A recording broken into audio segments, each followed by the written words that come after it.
नमस्कार दोस्तों, जीएस आचार्य YouTube channel पर मैं मंगलदीप ओझा दिल्ली मुखर्जी नगर से एक बार फिर आप लोगों का स्वागत करता हूं।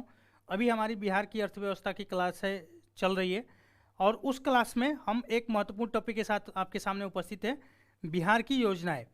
तो आइए देखते हैं कि इससे भी प्रश्न बनाए जाते हैं। तो बिहार की योजनाओं को हम वर्गीकरण करके पढ़ेंगे कि ताकि हमें याद करने में सहूलियत हो। तो आइए एक वर्गीकरण जो किया गया है जिन आधारों पे उसको पहले देख लेते हैं और उसके बाद एक एक वर्गीकरण का जो खांचा है उसमें हम एक एक योजनाओं को देखेंगे। ठीक है, तो वर्गीकरण का जो आधार हमने लिया है तो उसमें पहला लिया है सामाजिक कल्याण। ठीक है, सामाजिक कल्याण से संबंधित योजनाएं। ठीक है, दूसरा है शिक्षा विभाग। ठीक है, शिक्षा से संबंधित योजनाएं। तीसरा है रोजगार, रोजगार से संबंधित योजनाएं।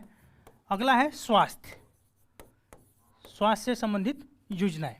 ठीक है, तो इन्हीं वर्गीकरण के आधार पे हम योजनाओं को पढ़ लेंगे, इससे हमें याद करने में सहूलियत होगी। ठीक है, और वहाँ एग्जाम में आपको चीज़ें बहुत आसानी से याद है। हाँ, एक वर्गीकरण में आप ये भी लिख लीजिए, महिला सशक्तिकरण। ठीक है, आजकल हमने बजट में आपको बताया था कि महिला सशक्तिकरण पर सरकार का बहुत अधिक फोकस है और सरकार ने इस दिशा में जितनी सरकार की प्रशंसा की जाए वो कम है, बहुत अधिक प्रयास सरकार ने किया है। ठीक है, और उसका प्रभाव अब देखने को भी मिल रहा है। आप देखिएगा गांव में भी लड़कियों के प्रति, महिलाओं के प्रति काफ़ी जो दृष्टिकोण है उसमें चेंज आया है। ठीक है, अब जो लड़कियां हैं वो बोझ नहीं बन रही है, बल्कि लड़कियों को एक हमारा जो है सशक्त करके सरकार ने उनके प्रति दृष्टिकोण परिवर्तन करने में काफ़ी अच्छा प्रयास किया है। आइए अब देखते हैं, स्टार्ट करते हैं हम समाज कल्याण से। ठीक है, समाज कल्याण की योजनाएं। समाज कल्याण की योजनाओं को हम पहले देखते हैं। जो अम्ब्रेला योजना थी 7 निश्चय 2, उसको तो हम पहले आपके साथ डिस्कस कर चुके हैं बजट में, तो यहाँ पर हम उसको डिस्कस नहीं कर रहे हैं क्योंकि हमने उसको पढ़ लिया है। हम और दूसरी योजनाओं को पढ़ेंगे। तो जो सामाजिक कल्याण की योजना है उसमें पहली योजना जो है वह है मुख्यमंत्री सीएम वृद्धजन पेंशन योजना, वृद्धजन पेंशन योजना।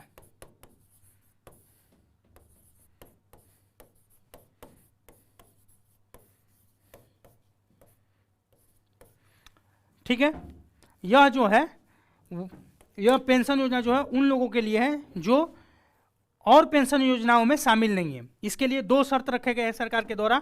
एक तो है 60 वर्ष की आयु पूरी हो जानी चाहिए और इसमें कोई क्राइटेरिया नहीं है कि एपीएल या बीपीएल, सबके लिए है। और इसमें प्रति माह 400 रुपये उनको लाभार्थी को मिलता है। दूसरा जो है वो बाल सहायता योजना।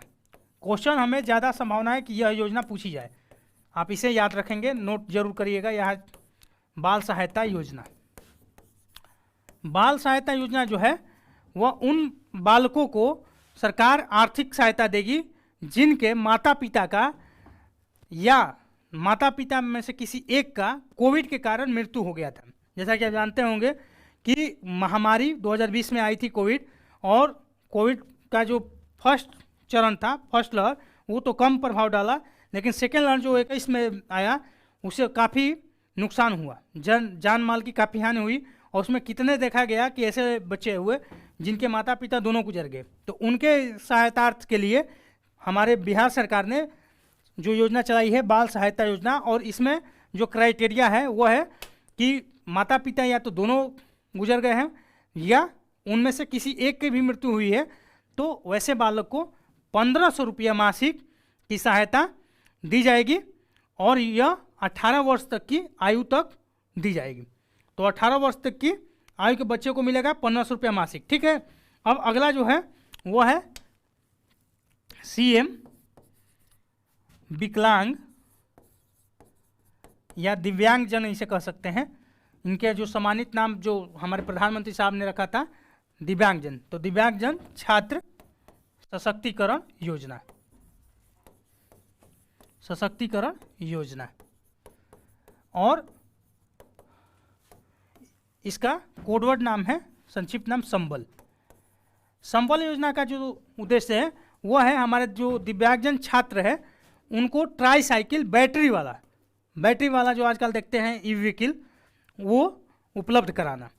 वैसे छात्रों को जो दिव्यांग हैं उनको सरकार के द्वारा बैटरी वाला ट्राईसाइकिल उपलब्ध कराई जाएगी। फिर एक योजना है शताब्दी अन्न कलश योजना। शताब्दी अन्न कलश योजना, अन्न कलश योजना। अब इस योजना में जो सरकार के जो विभिन्न राशन उपलब्ध कराने की स्कीम है, अगर उसमें वो शामिल नहीं है और कमज़ोर वर्ग है तो भुखमरी का मेन पर्पज है भुखमरी की समस्या को निदान। तो इस योजना के तहत वैसे लोगों को अन्न यानी खाद्य सहायता, खाद्य सुरक्षा सुनिश्चित कराया जाएगा। आइए देखते हैं अब आगे शिक्षा विभाग से संबंधित योजनाओं को। तो शिक्षा से संबंधित योजनाएं, आइए पहला इसमें जो है वो है स्टूडेंट क्रेडिट कार्ड योजना। ठीक है, स्टूडेंट क्रेडिट कार्ड योजना। इस योजना का जो उद्देश्य था वो यह था कि जो इंटर पास जो छात्र या छात्राएं हैं और जिनके आर्थिक स्थिति, जिनके पेरेंट्स कमज़ोर है, उन्हें आगे की पढ़ाई के लिए एक सॉफ्ट लोन, उदार ऋण जो है वो उपलब्ध कराया जाए। इसमें 4 लाख रुपये तक का ऋण किसी भी जो स्ट्रीम है उसके लिए, यानी आप आर्ट्स से भी कर रहे हैं बीए, एमए, या साइंस से, या कोई टेक्निकल कोर्स कर रहे हैं, उसके लिए सभी के लिए होता था। ठीक है, उसके बाद आगे है एक महत्वपूर्ण योजना मुख्यमंत्री बालिका पोशाक योजना। पोशाक योजना, इसमें 6ठी से 8वीं क्लास तक के जो छात्राएं हैं उनको 700 रुपया प्रत्येक साल, यानी 6 क्लास में तो 700, 7वीं में जाएगी तो 700, 8वीं में जाएगी तो 700, पोशाक के लिए, ड्रेस के लिए उपलब्ध कराया जाता है। ठीक है, उसके बाद एक जो महत्वपूर्ण योजना जो काफ़ी चर्चित रही और हमारे मीडिया से लेकर समाज तक सब जगह इसका कवर किया गया और आगे कई राज्यों ने अनुकरण भी किया, वो था और जिसने बालिका शिक्षा में क्रांति लाई, वो योजना मुख्यमंत्री बालिका साइकिल योजना, जो कमाल की योजना थी। ठीक है, बालिका साइकिल योजना। जब यह योजना आई थी तो मुझे याद है अच्छी तरह से, वो नीतीश जी का फर्स्ट टेन्योर था 2005 से 10 वाला, और उस समय समाज में इसकी काफ़ी आलोचना जो रूढ़िवादी विचार के हमारे वृद्धजन थे वो कर रहे थे। लेकिन आज इस योजना ने इतना किया कि लड़कियों को स्वतंत्र करने के लिए जो बेड़ियाँ बांधी गई थी वो बेड़ियाँ को तोड़ने में काफ़ी महत्वपूर्ण रहा। आज लड़कियाँ हर एक समुदाय की, हर एक जात की, हर एक धर्म की अपने स्कूल कॉलेज करने लगी है, क्योंकि देखा देखी समाज बदलता है, आप जानते ही होंगे। और लड़कियों को अब उस विचार को तोड़ने में काफ़ी मदद मिला इस योजना से, मुख्यमंत्री बालिका साइकिल योजना। ठीक है, इसमें 9th स्टैंडर्ड की जो बच्चियाँ थी, माना जाता है कि 8th तक तो गांव के अगल बगल स्कूल उपलब्ध थे, लेकिन उसके ऊपर की पढ़ाई के लिए लड़कियों को दूर जाना पड़ता था और गार्जियन इसलिए नहीं भेजते थे कि उनको लड़कियों को वो जो एक सामाजिक परंपराएं रूढ़िवादी है वो उसका था। तो सरकार ने इसके पीछे एक साइकिल योजना लाई कि इससे लोगों को, लड़कियों को प्रोत्साहित किया जाएगा। शुरुआत में तो इसकी सफलता कम थी, लेकिन आगे चल के इस योजना को काफ़ी सफलता मिला और बाद में सरकार ने इसको लड़कों के लिए भी लागू कर दिया। ठीक है, उसके बाद एक योजना है SC ST समुदाय के जो छात्राएं हैं उनके लिए स्कॉलरशिप की योजना, छात्रवृत्ति योजना। ठीक है, छात्रवृत्ति योजना, और इसके पीछे का वही पर्पज है कि इन वर्गों में साक्षरता दर कम देखा जाता है, तो इनमें साक्षरता दर की वृद्धि किया जाए। ठीक है, और एक योजना है निपुण योजना, शिक्षा विभाग का। यह भारत सरकार की निपुण योजना की तरह है और इसका उद्देश्य है कि जो हमारे बच्चे हैं 5वीं क्लास से नीचे तक का, उनमें अक्षर ज्ञान, संख्या ज्ञान को बढ़ाया जाए। ठीक है, इसके लिए सरकार जो है प्रयासरत है। उसके बाद सरकार अक्षय पात्र नाम की एक संस्था है, जैसा कि आप जानते होंगे, वो जो खाद्य उपलब्ध कराती है लोगों के बीच, उसके लिए MDM जो मध्याह्न भोजन है उसके लिए समझौता की है, और यह समझौता केवल पटना जिले के लिए हुआ है। तो पटना जिला में यह मध्याह्न भोजन को उपलब्ध कराएगा अक्षय पात्र योजना। आइए देखते हैं रोजगार से संबंधित योजनाएं। रोजगार से संबंधित जो योजनाएं हैं उनमें महत्वपूर्ण जो योजना है वह है मुख्यमंत्री अल्पसंख्यक अल्पसंख्यक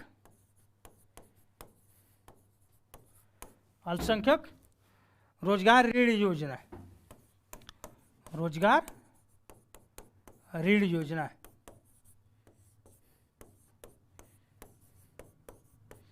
तो जो अल्पसंख्यक वर्ग के लोग हैं उनको रोजगार हेतु ऋण की सुविधा उपलब्ध कराई जाती है, जिसमें सरकार जो है वो या तो अपना फंड देकर एक स्वायत्त संस्था का गठन करती है या बैंकों में थर्ड पार्टी के रूप में ग्रांटर के रूप में भूमिका में होती है।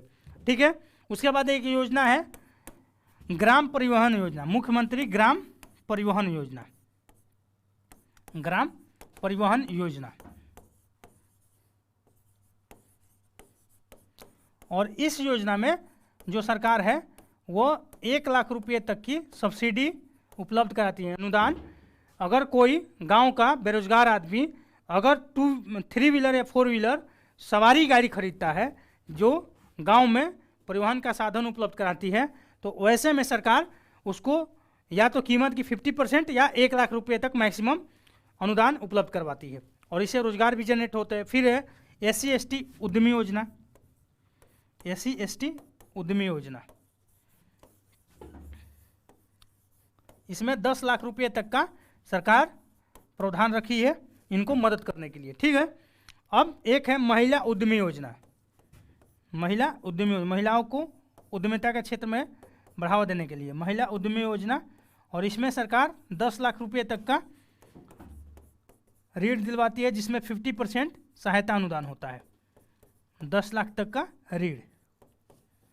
ठीक है, जिसमें 50% सहायता अनुदान होता है। और एक तो आप जानते ही होंगे वह है मनरेगा स्कीम, जो अकुशल मजदूर हैं उनको गांव में 100 दिन का रोजगार उपलब्ध कराने हेतु। और एक है स्वयं सहायता भत्ता योजना, स्वयं सहायता भत्ता योजना। और इसमें सरकार जो है जो इंटर पास छात्र छात्रा है उनको 1000 रुपये पर मंथ 2 साल तक देती है। इसका उद्देश्य है कि वो रोजगार की तलाश में है तो उनको जो व्यय है घर से न करना पड़े, अपने पास से करे। आइए अब देखते हैं कुछ महिला सशक्तिकरण योजना को। महिला सशक्तिकरण संबंधित योजना, जिसमें पहला है दीदी की रसोई योजना। इस योजना से जो स्वयं सहायता समूह की और महिलाएं हैं उनको और एक आर्थिक अवसर उपलब्ध कराया जा रहा है कि अगर वो चाहे तो अनुमंडल में जो अस्पताल होते हैं उनमें भोजन का, जो रोगी होते हैं मरीज और मरीज के परिजन, उनको सरकार की तरफ से भोजन की व्यवस्था उपलब्ध कराई जाती है मरीज के लिए। तो वो इस दीदी की रसोई से ही जाएगा और इस तरह से जो स्वयं सहायता समूह से जुड़ी औरतें हैं उनको एक और रोजगार का अवसर उपलब्ध होगा। फिर एक अम्ब्रेला योजना है, कन्या उत्थान योजना। अम्ब्रेला योजना वो होता है जिसमें कई योजनाएं शामिल होती है और उसका एक बड़ा एम होता है, तो अम्ब्रेला योजना उसे कहते हैं। कन्या उत्थान योजना, कन्या उत्थान योजना जो है वो टोटली कहा जाए तो महिला सशक्तिकरण से संबंधित है और इसमें जन्म से लेकर जो शादी है वहाँ तक सरकार, पहले तो यह 55,000 के करीब एक राशि होती थी अनुदान, जो विभिन्न चरणों में, जब जन्म हुआ तो 2,000 रुपया की FD कराती थी सरकार। उसके आगे जैसा हमने पढ़ा कि पोशाक में, साइकिल में, फिर इंटर पास पे, फिर ग्रेजुएशन पे वो 55,000 की राशि होती थी। अब ये कुछ बढ़ गया क्योंकि अब सरकार ने इंटर पे 25 जो मिलता था वो 50 कर दिया है, शायद नहीं, पहले 10 मिलता था तो उसको कुछ और बढ़ा दिया, 15 कर दिया है, और BA पे 25 था तो उसको शायद 50 कर दिया है, तो अब ये राशि बढ़ गई है। ठीक है। अब फिर है एक 35% का रिजर्वेशन, जो 7/1 का भाग था, तो 35% आरक्षण महिला सशक्तिकरण के अंतर्गत, तो यह रहा। और एक है मुख्यमंत्री कन्या विवाह योजना, कन्या विवाह योजना। इसमें जो कमज़ोर वर्ग की लड़कियां हैं उनके शादी के समय उनके परिवार को 5,000 रुपये का आर्थिक सहायता प्रदान किया जाता है। यह 2007-8 में योजना आई थी। ठीक है, कन्या विवाह योजना, इसमें 5,000 रुपये की आर्थिक मदद सरकार के द्वारा कमज़ोर वर्ग के जो लड़कियां होती है उनके शादी के समय दिया जाता है। दक्षिण भारत में आप देखिएगा कि कुछ इसी तरह की योजना चलती है, और तमिलनाडु गवर्नमेंट उस समय लड़कियों को सोना का कुछ ऐसा ऐसा जो मंगलसूत्र कहते हैं वो ऐसा सब चीज़ें प्रदान करती है। और ये एक न केवल भावनात्मक राजनीति में इंस्ट्रूमेंट है लोगों का दिल जीतने के लिए, बल्कि रियल में महिला सशक्तिकरण का भी कहा जा सकता है, या हमारे परंपराओं का सम्मान भी है। ठीक है, तो यह महिला सशक्तिकरण से संबंधित कुछ योजनाएं रही। आइए अब देखते हैं स्वास्थ्य के क्षेत्र में। स्वास्थ्य के क्षेत्र में जो पहली योजना है वो है बाल हृदय योजना।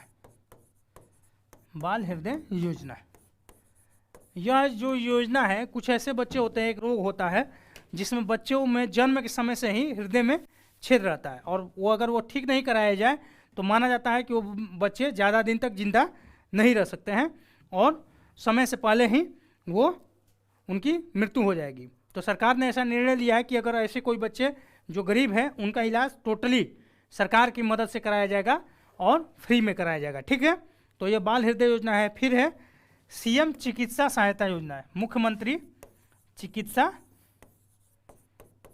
सहायता कोष। ठीक है, एक फंड बनाया गया है जिसमें अगर कोई गरीब आदमी है और असाध्य रोग उसको हो जाता है, जैसे कैंसर, हृदय का या ब्रेन ट्यूमर या किडनी का, तो एक फिक्स जो है सहायता राशि प्रदान की जाती है इस कोष से। ठीक है, गरीब लोगों के लिए। तो एक यह योजना है। और फिर एक अभी देखिएगा इसी साल का निर्णय है स्टेट गवर्नमेंट का, बिहार स्टेट गवर्नमेंट का, कि प्रधानमंत्री आयुष्मान योजना से जितने लोग आच्छादित थे उसके अतिरिक्त कुछ ऐसे लोग भी थे जो गरीबी रेखा में जी रहे थे लेकिन उनको ये लाभ नहीं मिल रहा था। और स्टेट और सेंट्रल गवर्नमेंट में जो बिहार में देखा जाता है, जो विवाद के विभिन्न बिंदु है, उसमें हमारे स्टेट के साथ, बिहार के साथ विवाद का एक यह भी बिंदु है कि केंद्र सरकार कम लोगों को गरीब मानती है जबकि राज्य सरकार के आंकड़े बता रहे हैं कि राज्य में गरीब ज़्यादा है। तो एक विवाद का ये प्रमुख बिंदु रहा है। और इसका देखा जाता है राशन आवंटन से लेकर और सभी कल्याणकारी योजनाओं में कि विवाद हमेशा इस बिंदु पे केंद्र के साथ राज्य का रहा है। राज्य कम लोगों के लिए राशन आवंटित करता है, गरीबी रेखा से नीचे के लोगों के लिए, जबकि राज्य ज़्यादा लोगों का दावा करता है। तो वैसे में प्रधानमंत्री आयुष्मान योजना जो थी, जो 5 लाख का बीमा राशि मिलता था गरीबों को इलाज के लिए, उसमें बहुत लोग छूट गए थे। तो छूटे हुए लोग जो राशन कार्ड धारी हैं, कंडीशन ये है कि राशन कार्ड धारी यानी गरीब है, तो उनको अपने फंड से सरकार 5 लाख तक का बीमा राशि का प्रावधान की है इस बार। तो 5 लाख का बीमा राशि आयुष्मान भारत का जो छूटा हुआ लोग हैं उनको उपलब्ध कराया जाएगा, बशर्ते कि उनके राशन कार्ड हो। ये कंडीशन है, राशन कार्ड का मतलब आप गरीब हैं। 5 लाख बीमा राशि। ठीक है, तो यह रही कुछ महत्वपूर्ण योजनाएं, इनसे क्वेश्चन बनाए जा सकते हैं, आप इन्हें बार बार देखें। और इसके अतिरिक्त भी अगर कुछ आपको महत्वपूर्ण योजनाएं लगे, क्योंकि और भी योजनाएं हैं, हमने यहाँ पर जितने महत्वपूर्ण योजनाएं रहा है उसको शामिल किए हैं, और कुछ योजनाएं हो सकती है कि आपको करंट की क्लास में पढ़ाई जाए, तो आप इन्हें बार बार देखें। और अपने से भी कुछ लगे तो उसको कृपया यहाँ जोड़ के अपना जो तैयारी है उसको धारदार बनाएं और एग्ज़ाम में अपनी सफलता को सुनिश्चित करें। धन्यवाद।